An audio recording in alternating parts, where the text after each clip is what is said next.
So when you say that Trent Alexander-Arnold can be a midfielder, maybe a right midfielder. See, I get there are a lot of chances. There are a lot of instances when Milner has to come to help Trent Alexander out with, especially when he's facing people who are, very pacey. Like when he faces Leroy Sané, it's very difficult for him to cope with him. Yeah. And Adama Traore. I mean, no one can cope with him, to be very honest. So I think I still remember the Wolves game when Henderson, Wijnaldum, every single one of them went to tackle him, and no one could come up, with the Yeah, ball. yeah. So it was really embarrassing, that moment. When you say that Trent is going to be a midfielder, um, do you really feel that he may need uh, like to sacrifice his game of playing wider and be more central because So, so Yeah, with Ishan, go Trent, ahead.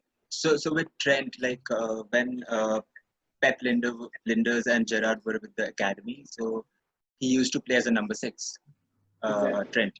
So I mean, he already knows how to play that role. I mean, probably not as good as how Klopp expects a number six to play, but then he definitely knows like the basics. So that being said, I would still not be in favor of shunting him to the central midfield like say probably like Kimmich has for Bayern, because even he had a similar past, like a player who can play at both as a number six and as a right back, and who started off at right back for Bayern, but then went to number six eventually.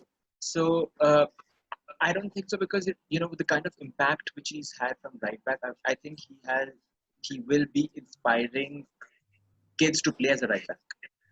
As Exactly.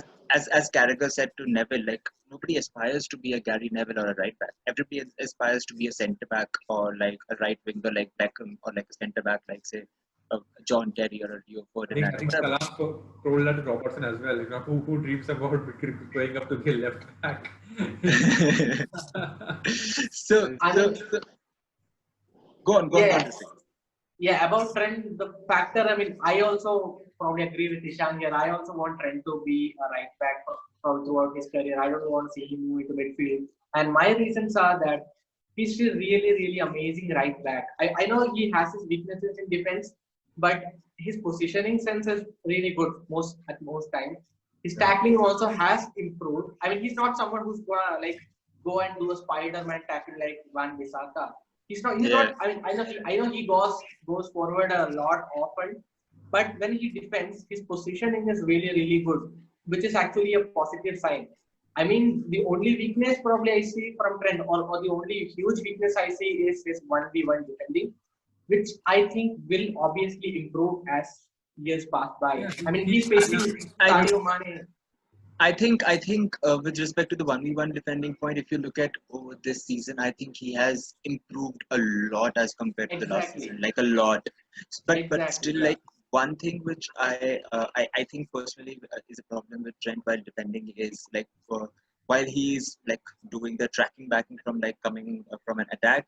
So at that point of time, the base position which he takes up is pretty wrong in my opinion. So you can see like whenever balls are being played, they get played above him and behind him all the time. Exactly. Yeah. So Yeah. due to which what happens that he gets totally cut out of the game. So I think it's just the small things which he has to work on, and he's too young man right now. Like, and I he's think already played Exactly. I think that so was amazing. the case with Joe Gomez as well. I think he also has made a lot of mistakes with that in Yeah, that matter with Joe Gomez. I I was mean, I surprised that mean, he has made a Liverpool, lot of mistakes this season, by the way. yeah. I Liverpool mean, have Liverpool have actually spoiled us in such a way that the expectation for each and every player, yeah, regardless of their age, Crazy. is here. absolutely, Truly, absolutely, Yeah, absolutely. truly. I mean, Van Dijk, that was, I think, against Arsenal, Van Dijk's second mistake. The first I had remembered was the UCL game against Manchester City, where Napoli. City, yeah, the Sterling foul. and he was just complaining to the referee, and I was even at that point of time, I was like, dude, you're a big man, get on with it. Get on with the This game. Yeah, same happened with Arsenal. So it's so miles apart, but then you still feel pissed off because that's the level that these guys have set. absolutely. When people talk about, oh, he dribbled past Van Dijk, when people talk about, oh, comparing Messi with Van Dijk, when people talk about, we have better goal. Okay, no one has a better goal difference or ratio. I think we are the least. We have conceded the least goals this season, and I even think we have considered like what 30, 33 this season. 33 or 34, right? 36, I guess, because we conceded 11 goals post the restart. Unfortunately, 11 goals I post. mean, we have the reason for that. Yeah, We were I mean, drunk. We were drunk. I was actually looking the same thing with the Serie A. Like, once Juventus, finalized their title, they have been poor. Like, they have shipped like what 2 to 3 goals per match. So, I mean, of course, mentality does a lot of things. And this whole Liverpool team, they have spoiled us so much.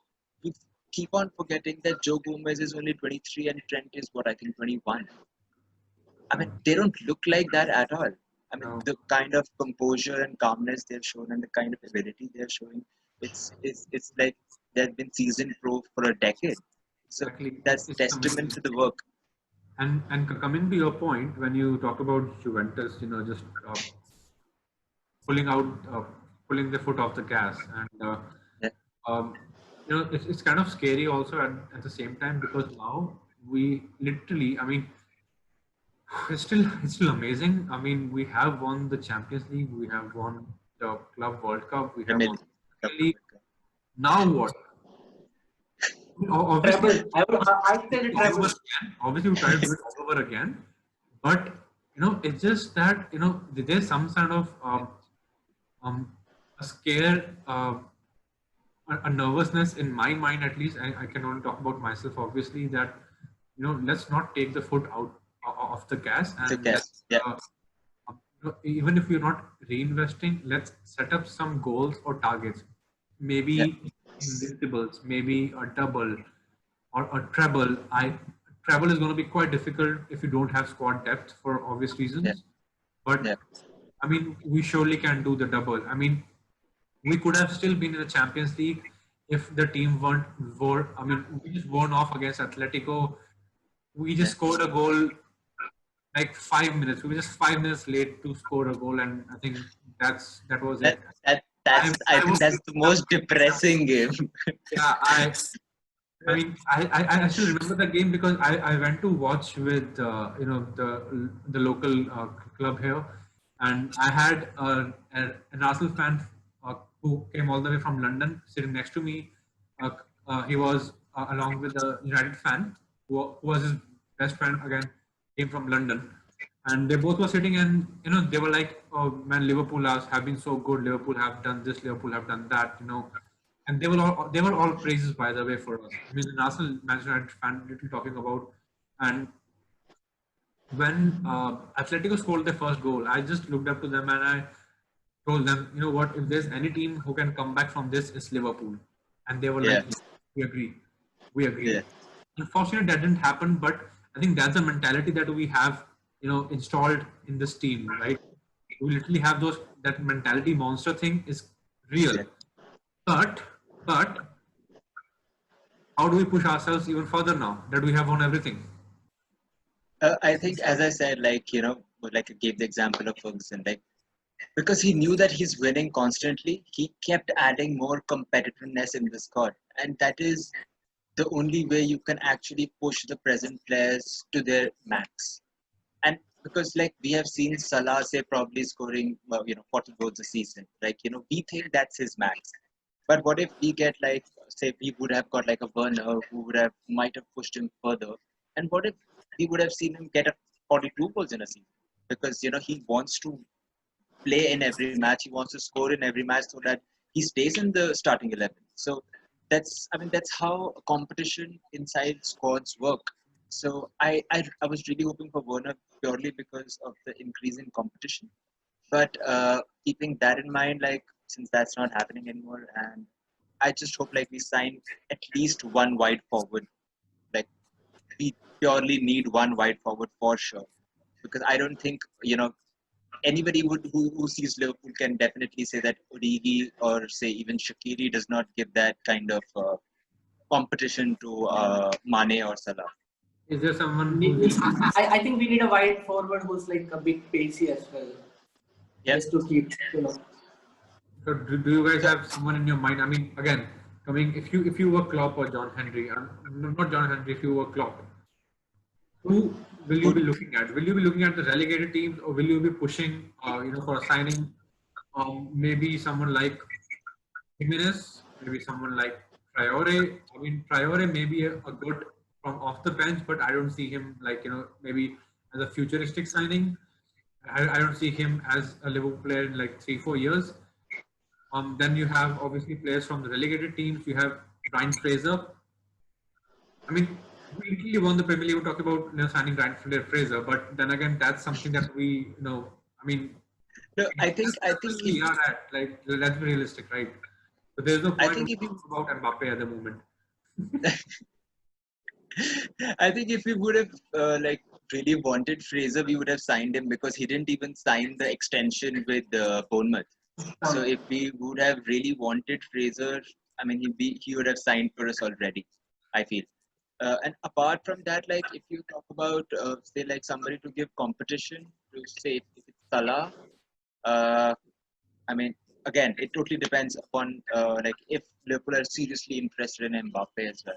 Because if we can definitely go to him, get him like after a year, then maybe just wait out for a year and just play like we have played the last season, and take it easy for a season. If we are pretty sure about getting Mbappe, that is like I am not sure. It's a 50-50 thing. It's just that If he's Liverpool such sign a Mbappe, I'm gonna go nuts. I'm gonna go nuts. I'll just like I don't know, maybe I'll learn sculpture art and I'll make a statue of him right outside my door. I mean, I feel I'm a little, what do you say, little too optimistic because I think like we can pull Jadon Sancho in this summer if we decide to pay Dortmund. Because I think Rafa Honigstein has just mentioned that Sancho prefers Liverpool. I mean, Sancho loves the idea of joining Liverpool. So Every player if you prefers want to Dortmund. spend, or if he can spend, I think he's going to be definitely amazing signing. I don't know if he's everybody going to be is gonna love Liverpool over United currently, or like any other club for the matter of fact. exactly. So Pulisic, I wouldn't mind that Jadon Sancho in because he's an unbelievably awesome player. He can play on the right, he can play on the left. I mean, I Yeah. know words. yeah, I mean, So So yeah, when you're developing, you definitely would want someone like Jadon Sancho to come in your team. But I really feel that if he survives anyhow, like this transfer window, and he handles the urge of teams like United coming at him with all guns blazing for 80 million, and maybe we have a chance next season to sign him. yeah, actually, honestly speaking, I would have loved Ferran Torres because yeah, I watched him in the Under 17 World Cup in India, yeah, especially in Cochin yeah, when they played Brazil. So yeah, when he was really impressive there, and since I've been following him because obviously we all love the name Torres. yeah, So I've been following him for a while now, and he's a really interesting player. I know the yeah. situation at Valencia is very bad, and City are actually getting a bargain deal for Yeah. Ferran Torres. I mean, 30 million. Come on, just come Nothing. on. It's absolutely nothing for Torres if you look at it. I mean, Exactly. So I mean, there are like a couple of players like who are wide forwards who I mean we can still look at. I think one is Milot Rashica, the Werder Bremen player. Uh, exactly. I mean, he was supposed to replace Werner at Leipzig. Uh, very good player. Like has that ability to cut in, take shots. Can also play as a out and out nine as well. So you can get that tactical versatility from him, and that's for the left side. If you talk about the right side, one player which I really like is the Villarreal right winger, Samuel Chukwueze. I think he's a bit raw right now, but you Yeah, can just see the shades of a really good player out there. Like he has the pace, he can dribble past players. I mean, it's like seeing like a raw Wilfred Zaha, maybe if you I mean, Chukwueze is obviously amazing. Yeah, like you said, it's like yeah, he's like pretty raw right now, but if you tweak him a bit, he's gonna yeah. be a magnificent And, player. and why I talk about Chukwueze is like I think he's just 20 or 21 right now, if I'm not wrong. And that's the Yeah. right age. That's the right age where Klopp actually pulls out players and makes them into world beaters. So if you ask me, like these are the two players who would be like available for less than 35 million price range, like both Milot Rashica and Chukwueze, and could add serious depth to our squad. And definitely with Unai Emery joining Villarreal, I think this would probably be a right time to pull him. Definitely we can do that. Um, I think we have discussed left back position. We have discussed the centre back. I think the goalkeeper remains intact. I don't know if Adrian, continues for maybe a year. What do you think? Do you want to keep Adrian as a second choice or Karius, or like get an altogether a new I'll get second more money choice? for Carrier, so I'll sell him off. To be very honest, if I'm Yeah, FSG and if I have the typical American mindset, because I'll get more absolutely. money for Carriers than I'll get it for Adrian, who has Yeah, been free agent when we signed him. So I'll yeah, still keep Adrian, and okay. See, the thing is that it's Liverpool, so every mistake gets hyped up. So yeah, that's a problem. So I think we have to solve that problem according to us, like the way we solve it, right? By shutting yeah, people up by winning games. So yeah. Adrian stays, even it's just one bad game and it's okay, man. Carriers we sell, and if there's any other person that we would sell, um, I think that would be that would be. And the reason I'll say Origi is because we need some incomings. We need some sort of backup Yeah, players because there are other positions which need improvement instantly, right? We need yeah, those are urgent backups. Bobby yeah, Firmino, I sincerely feel Minamino is a really good center forward player, and Minamino suits Bobby's position perfectly because yeah, he Exactly. drops down, he goes up, he does every single thing Bobby can do. I mean, yeah. not the way. I mean, As Bobby, good as him, but yeah, yeah.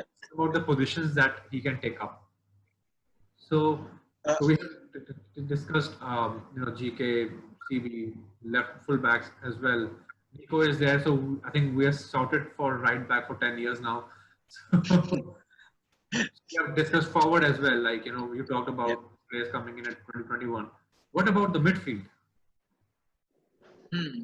I think our midfield is a big conundrum because if we keep on playing with the way we are, like the system which we have, then we definitely need to keep Ginny. And the best thing about Ginny is that, I mean, just check his Liverpool career.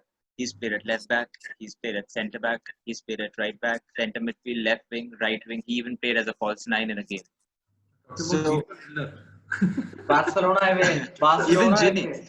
against Barcelona, where he started off as a false nine. So he has played every position for us, and he's. I mean, what else would we expect from a player? And he's been like, he's really good. Like I feel like we should not let him go at any cost whatsoever. Yeah, Because for sure. another thing with him is that because of this understanding of the game which he has, he can switch roles pretty easily. Like he could start off as one of those conservative center midfielders, and as the game progresses, say if we need a goal, he can like just switch into that number 8, like that box to box role, and he gets those runs in. It's just that because when he's playing for Liverpool, that mindset is there. Okay, that I don't have to go forward that much, so he curtails himself. That is because of the system we have. But you can see him for Netherlands. He's a he's a different goal scoring Yeah, monster over there, I man. think Like it's because of the system that Klopp has embodied in this team that everyone has a yeah, responsibility, and so everyone kind of limits themselves to their abilities. So like Naby Keita has been given a free role, like you can go wherever you want. That's perfectly fine. yeah, And Philip Coutinho was given a free role as well. Unfortunately, he's yeah, not been given that free role in Barcelona, and they're still yeah, wondering why he's not clicking. So that's quite obvious. So yeah, Yeah, yeah, this might be this might be an unpopular take. Okay, I mean, obviously these two players are players who are in different positions. I think Naby Keita can be a better player than Philippe Coutinho ever was at Liverpool because Keita is the one in all package. He has the yeah, defensive strength, he has the offensive skills as well to succeed. Yeah. The only problem with him, I say, is probably the fitness. Fitness. If he remains fit, he's gonna be an absolute monster. I mean, United fans talk about Paul Pogba, and rightly so. He has a lot of talent. Keita can match Pogba, obviously, can do better as well. The next step for him is to remain fit, play a consistent set of games, and you want to see Keita. I mean, after the restart, I think Naby Keita has been out of there. 100%. Yeah, absolutely, absolutely.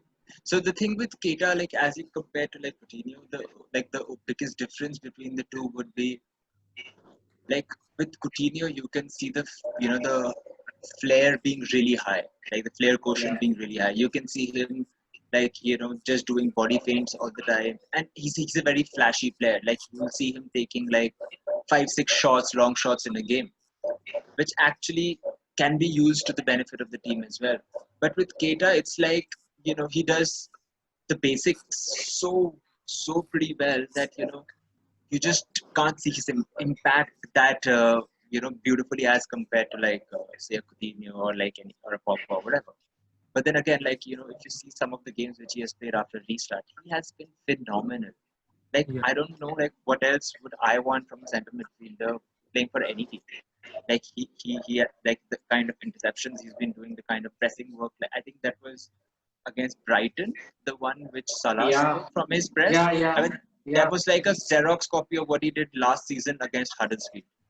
Exactly. Xerox copy of a press, and you get that from what do you say, like Keita. So and you saw what he did against Chelsea as well with that long shot. So he has a lot in his locker. It's just a pity that he's been like injured for such a long time for us. And I'm pretty sure that now he's gonna get better and better. He's buffed up as well. Yeah, I mean, when we signed Keita, I think we were comparing him with N'Golo Kante, and Yeah. we were trying to get a CD in him that he'll be helping us out. And I still remember Keita used to get a lot of red cards when he was there in Leipzig. Leipzig, So yeah. it was I think there's a lot of improvement which he has given Yeah. to his game, and a lot of discipline as well. Yeah. Even though he has been injured, but he has moved on. I'll actually tell you. Kante. I'll actually tell you something. Yeah.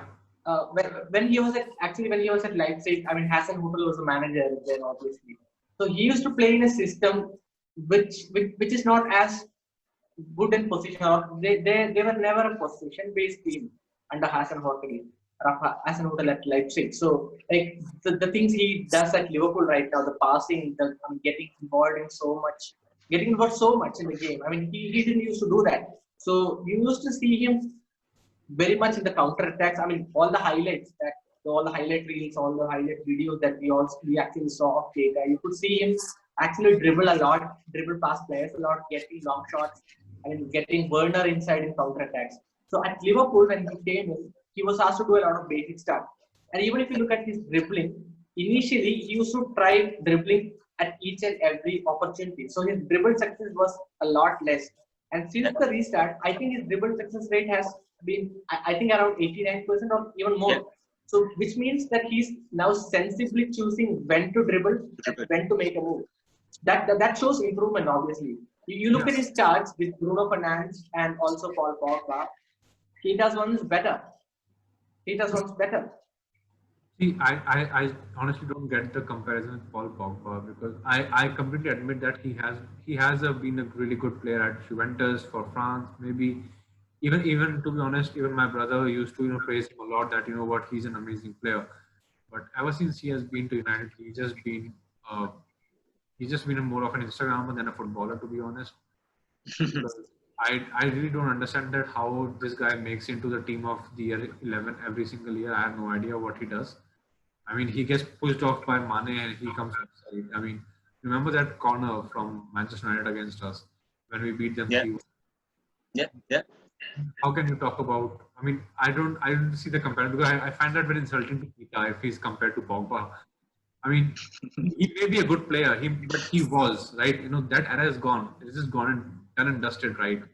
So that's how it is. Like Wayne Rooney signing off and playing for Everton. So it's gone. The Wayne Rooney era is gone. Now just you're a different personality altogether. So I think Keita is way too different compared to a Paul Pogba or Bruno Fernandes, because Yeah. yeah, I'll be honest, Bruno Fernandes, he give him the next year. I think next year we'll find the real talent in him. Yeah. So let's Yeah. let's not be Manchester United fan base and decide a series or a season based on 3 months out of 9. So Yes.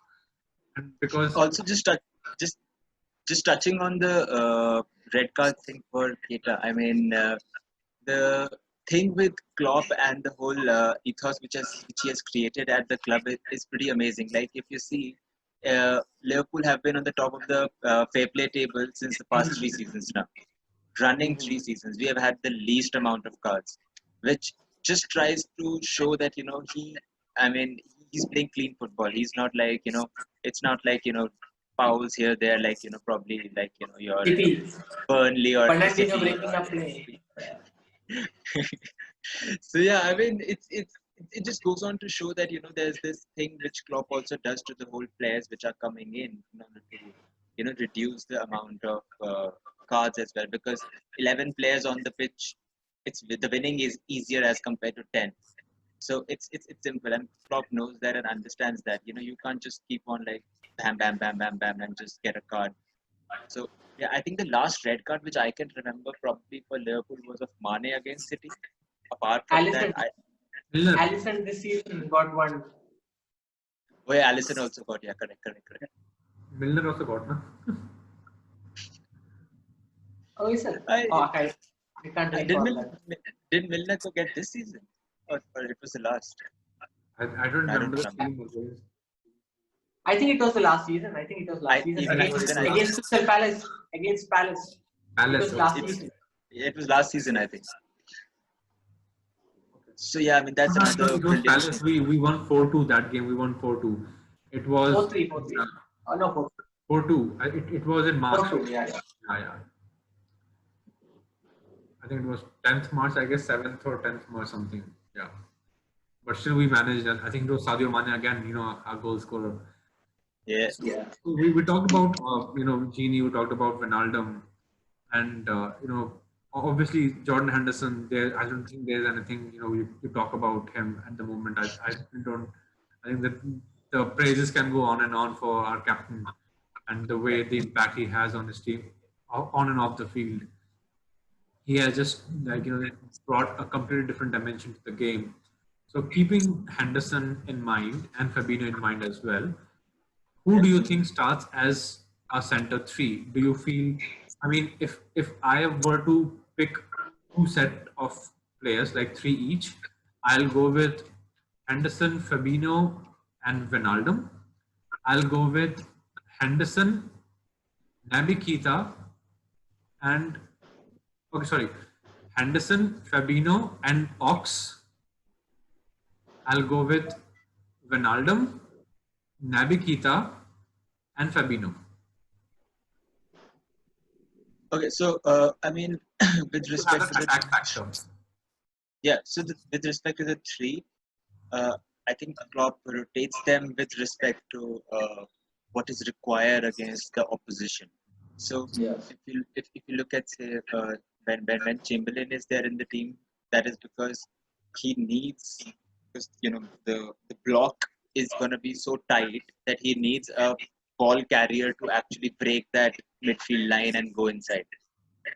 Then if you have like somebody like Keita, you know that that their press is going to be so much. You need somebody who can dribble the ball really well in those tight spots and get the ball out and then play it ahead.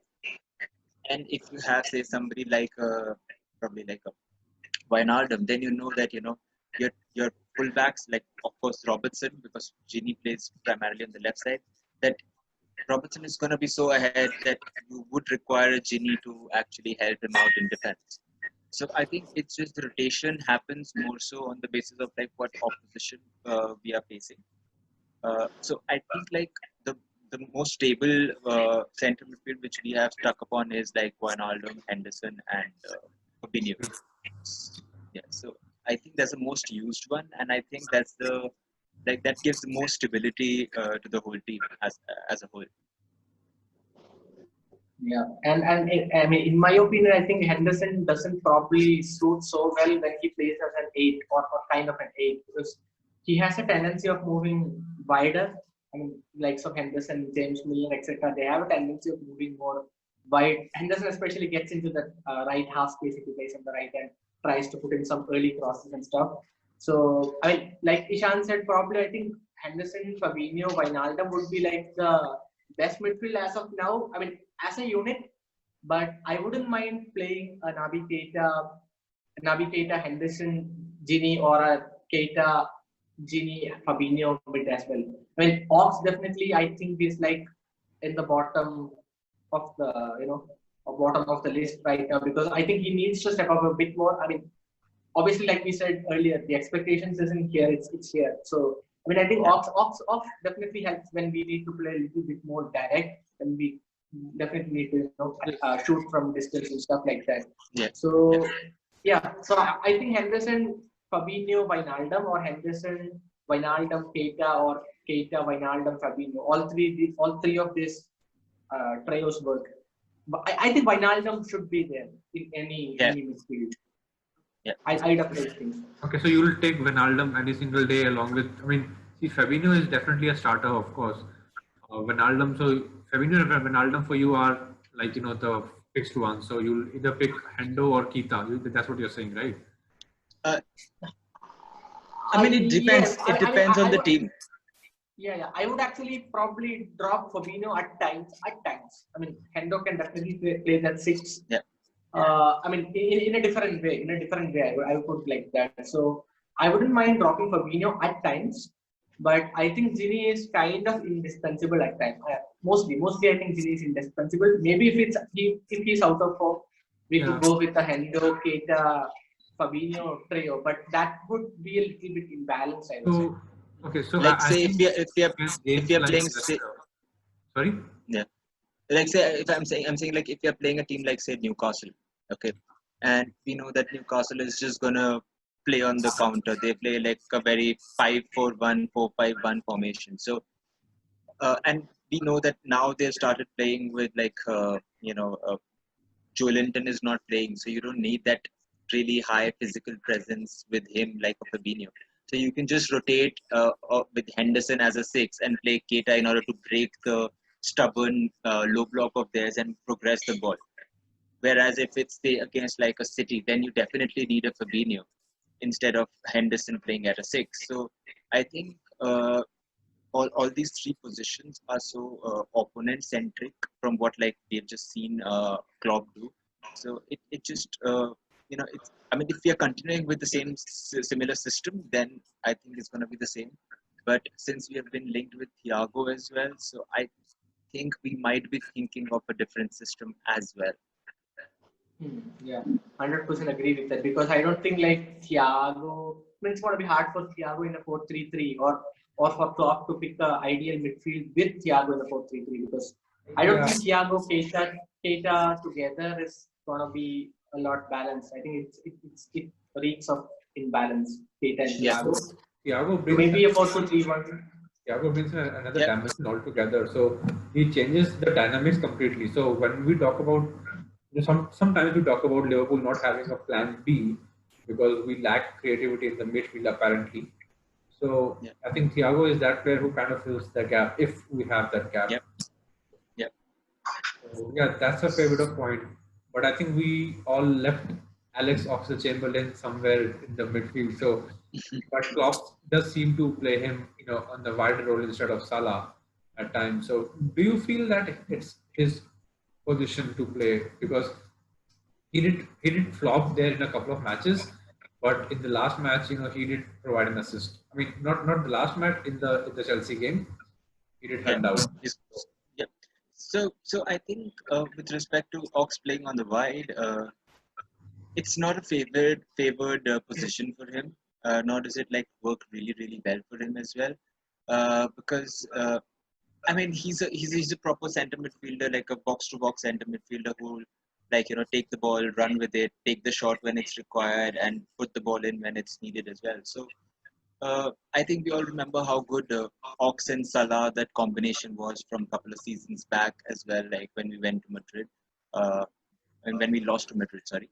So, I mean, he's a better centre midfielder as compared to a right winger or a left winger, wide forward in our team. But that being said, I think he's just doing the job. Like he's just doing, just filling in because Klopp knows that with the kind of intensity he has, the press he has, and what he offers as a skill set, he can't get that with, say, probably like a Shaqiri or an Origi. So that's why he's just being shunted over there in order to do a job for the whole team. Yeah, agree with that 100%. Yeah. Now we're back to Shaqiri with that. Okay, now, uh, Okay, so just asking you guys for your opinion, like what do you guys make of Grujic and Wilson? Like we have just totally missed them. So like, what do you guys think? What should we do about them? Grujic, in my opinion, is a player who's impressed at Hertha Berlin. I think he's got a good future. I think he's slowly becoming what Liverpool actually expected him to become. Obviously, we signed someone called Allen from Brazil a Yeah, long time back, yeah, but unfortunately yeah, because of work permit we couldn't get him yeah, in yeah, properly, and he's yeah, kind of lost his way now. But yeah, Grujic is a player who's going to be like really interesting to watch. He can play as a 10 at times. I know that it's not yeah, his favorite position, yeah, but he's played at number 10 a few times for Hertha Berlin and did really well there. But he's a center midfielder and he's done really good. yeah, So, but as for Harry Wilson, like I'm still not impressed with his off the ball stuff. I mean, yeah. as good as a set piece taker or a dead ball specialist he is, I think there's a lot of improvement needed from Wilson when he's not on the ball. Yeah. So that is something which concerns me. So I think Wilson's gonna be sold. Grujic, despite the improvement, I think he's also most likely to be sold, or maybe another. I mean, another loan does not make any sense for Grujic. I think he's also going to be sold So because he so definitely has some interest, especially clubs like, I mean, Hertha want to sign him permanently. yeah. I heard that Hoffenheim also have interest. Lazio were also interested in him last summer. So I don't know how they'll go on about this summer. So So I think from both of them might leave, but I think Grujic is like the more better player than Wilson. yeah. And I mean, if someone could make it at Liverpool, I think it's Grujic. Param? So yeah. uh, Bhairav, have we lost you? No, I'm here. I'm here. Can you hear me? Yeah. No, I was just thinking about Gugueji's, like the last time I saw him playing actually. um, yeah, I think I really feel that selling these two players is going to be beneficial, especially when we are looking for funds at the moment. Because the urgency right now is to find quality players who fit right into the team, right? And if you sell a player like Guedes for say maybe 15, 20 odd, and you get a player like Thiago, or you get a player, any player for that matter, who is an established player, you would want him in the team who can, who can be a not a regular, but at least who can be a reliable backup. So I think the reliability is a really important factor right now. Reliable backup is something that we want, and I think like we discussed earlier, maybe next year we sign Jordan Sancho. Let's see how it works out. Maybe next year we can maybe go for Mbappe if he has any. I'm Yes. definitely going for the print. Mbappe 9. Oh, sorry, 9 is already different way for me, or maybe some other number, maybe Mbappe. So I mean, with respect to Wilson, as Ritvik said, I think he's pretty poor in the build-up phase. I mean, that's one thing which you just can't be for Klopp. I mean, your end product might not be as good, but then you need to do the build-up. Like we have seen with Firmino, like his end product as a goal scorer is not there, but then if you see his build-up play, it's amazing, right? So. With that being said, I think Wilson is definitely going to be sold this season. And with respect to Grujic, I think Grujic's future depends upon Ginny and Thiago. Because if we are getting Thiago, then there's no point of getting Grujic back.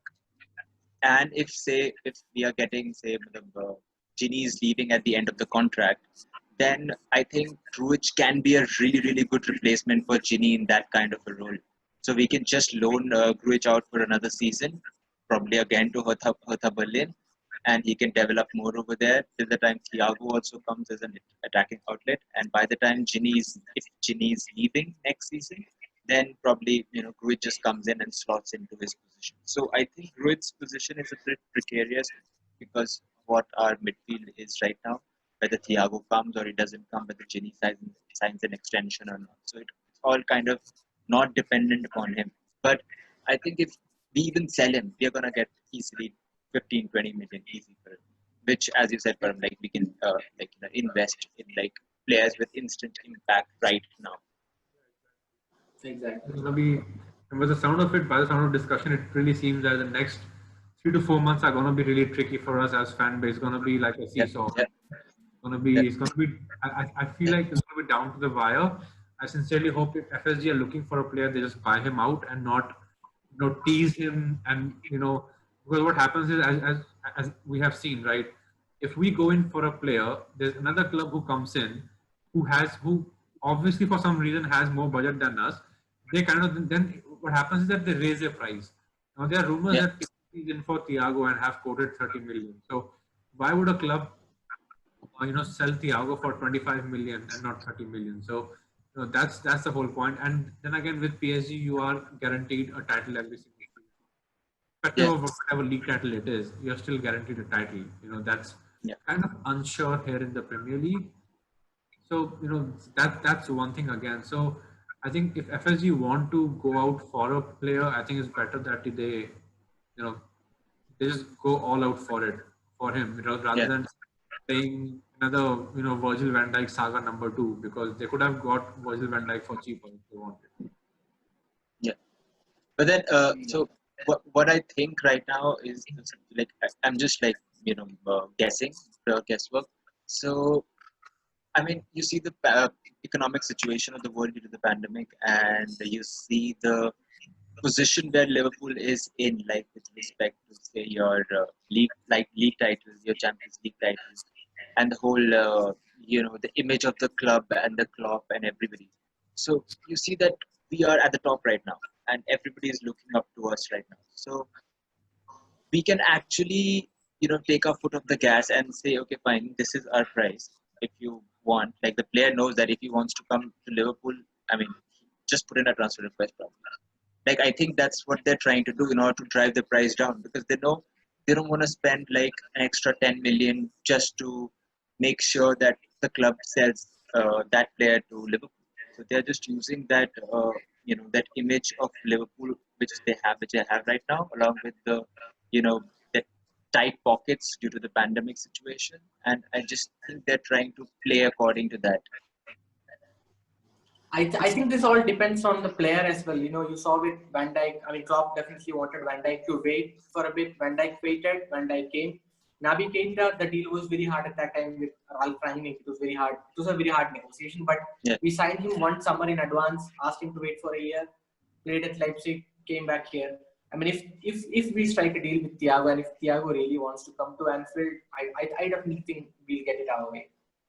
I think we can sign Thiago this season, and if he wants to come for free next season, is more than welcome. But unfortunately, he has already said that what, I want to leave. So I really don't see how, even though the president of the club was quite sure that Thiago will renew with him, but it just seems that he wants to leave. So I sincerely hope it's not another Chelsea or Man City signing. I sincerely hope.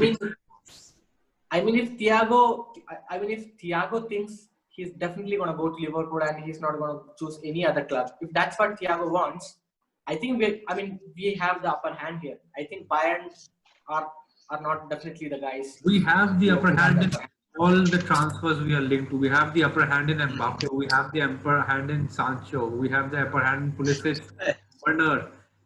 I mean, even if Beckham existed, Beckham would come to us, not go to Man United, right? So that's.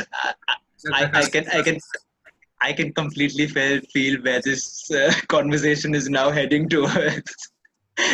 It's heading towards FSG. But what's about FSG?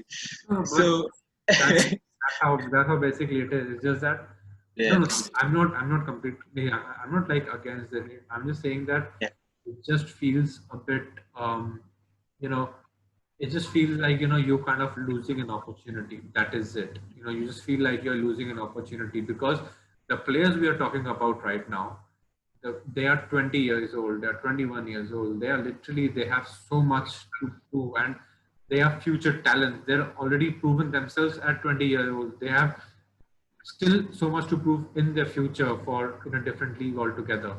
So it's not just FSG. Trust me, I'm not one of those person who. I mean, I back FSG as much as I can, and I think you guys know it, right? yeah, So yeah. so trust me, I back FSG like I give it my all. I've literally had fights with people backing FSG. Even on Twitter, I have it. I just had last night with one guy, random guy. So that's how. But it's just that I just cannot wait for our system. It has started clicking obviously, but I just cannot wait for our system to be in place because we've already got spent what in a 50 million on a new training ground, and we have made a lot of investment. The player salaries have been renewed. We are paying 310 million a year for player salaries. A lot of positives that are going around, and hopefully we end up in the right place. We are already the hot destination. It's just that we still do not have the money to capture whatever we want. We are the hot destination. We have the attraction power thanks to Jurgen Klopp.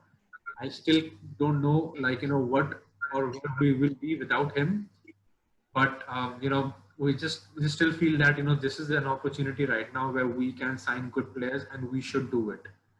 So Yeah. hopefully, if not this season, maybe we just stick to backups this season, and next season we go all out. I would actually be okay with us, if we are going to sign Mbappe next summer, and if we went like just got a second place this season and maybe an FA Cup, just to make us happy, and we didn't spend any single penny this summer. I mean, Ishan's saying no. actually guaranteeing that Mbappe comes next year, I would be There actually is happy. nothing second. There's nothing good in coming second. We are gonna win the league again. Our time has started now. Okay. Would be No seconds. would be great. Would be great to sing 20 times again to Manchester United fans. I swear that'd be the best. Yeah. Definitely. I think Manchester United fans don't. I think they are very weak in terms of maths. So I don't know in that. So I still feel that we have the chance of winning the Premier League and the Champions League. And the reason I say it because in the Champions League, I just see two teams, and one of them is Bayern Munich because they are getting very very aggressive with Yeah. whatever they are doing at the moment, and the second obviously is Madrid. Irrespective of their form, they seems to somehow have all the answers when it comes to the UCL. Champions League, yeah. Zidane's black magic. So yeah, I think for UCL, if we can pave a way from these two teams and we meet them in earlier or later on, I think it's all good for us. And second, as far as Premier League concerned, I'm not too see. I think Klopp has two issues. He has three issues actually. The away record has not been good for the past, this season and last season as well. When it comes to playing away in Manchester City, when it comes to playing away in Manchester United, when it comes to playing away at Everton, especially when Carlo Ancelotti is there. So Carlo Ancelotti and Klopp's away record. I think we all know about it. Klopp hasn't defeated Carlo Ancelotti yet in his own home game. So I think that's something to be taken care of because these three are the games I'm really, really concerned about because next season we'll have the audience, next season we'll have everything. Now, a couple of seasons back, Manchester United and we drew the game because United apparently had too many injuries during the game and Klopp said, it kind of hampered the momentum.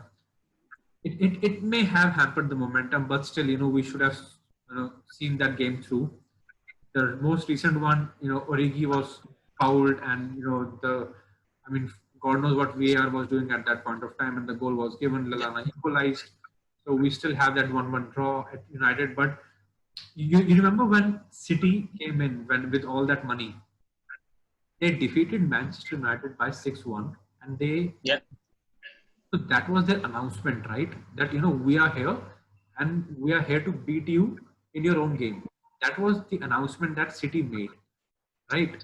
When they beat us 5-0, when we were literally thrashing them all over the park every now and then, even with Brendan Rodgers' team, by the way, we were literally thrashing them.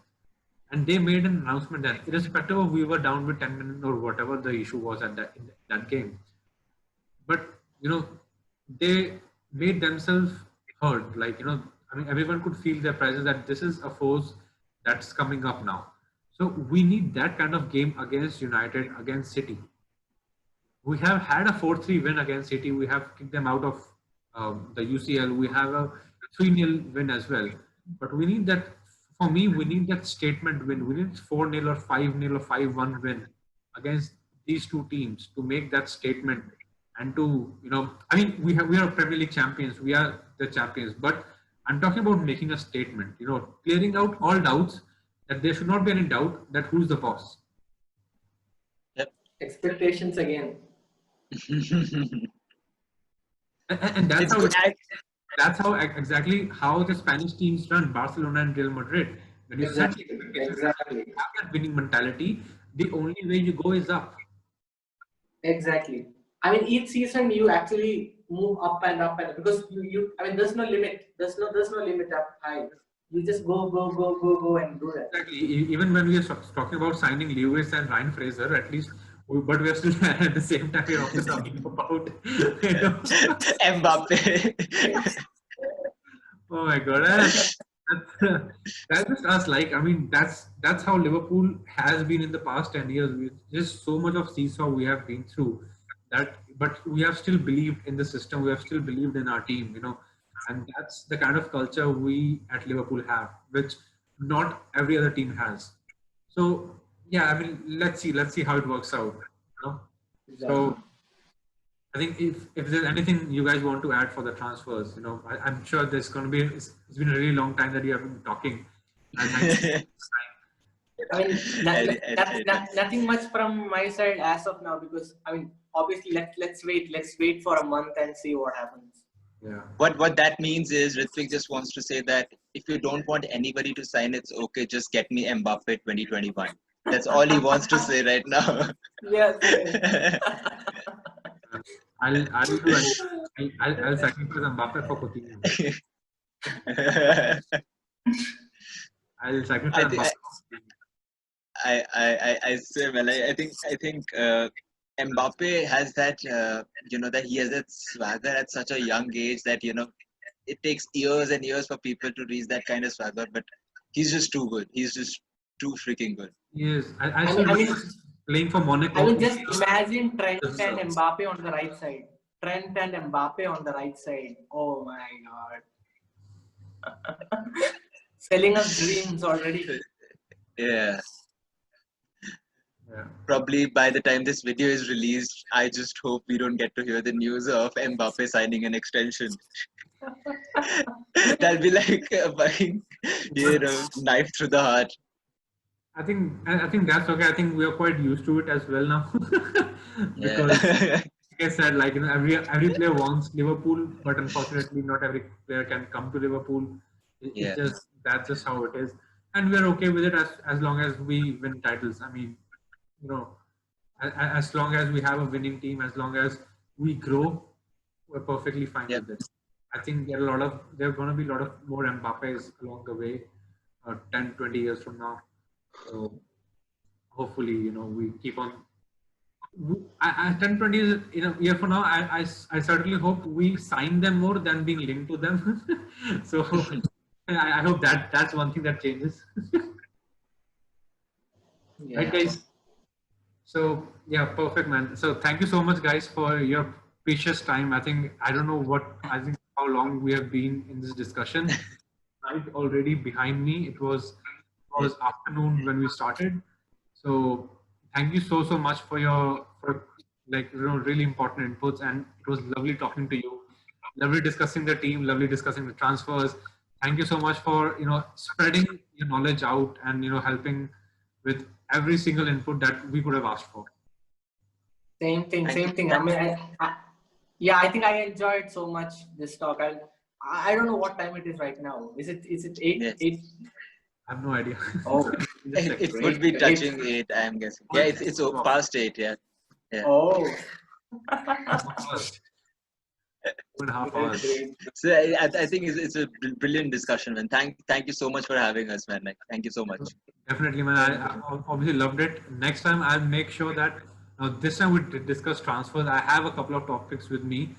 If you definitely, I'll love to have you guys again on the show, and we'll discuss a lot more topics and dedicated topics, of course. And we sincerely hope that it's a kind of it's a quality discussion with a lot of things to talk about, and people enjoy it, of course. Exactly. Same thing.